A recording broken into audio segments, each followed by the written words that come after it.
घर बैठले रवा पूरा दशहरा घूम लिही। आरा के दशहरा ह, घर बैठल आनंद लिही।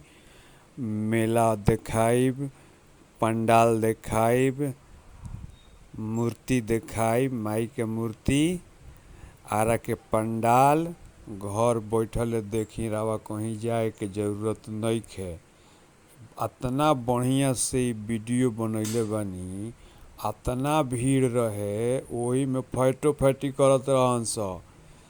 कतना लोग घेर घेर पिटाइल घेर घेर लोग फैटा फैटी शुरू भइल नु तो फिर हम मोबाइलवा चोरा के भाग गइनी। देखी कतना बढ़िया आरा में दशहरा होता। आनंद लिही।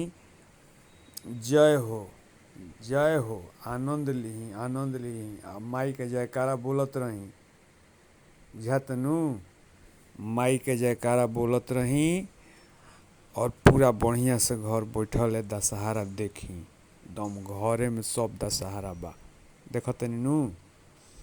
एकदम बहुत बढ़िया वीडियो बा, बड़ा मेहनत से बनावल बा। इतना भीड़ भई रहे, बहुते भीड़ रहे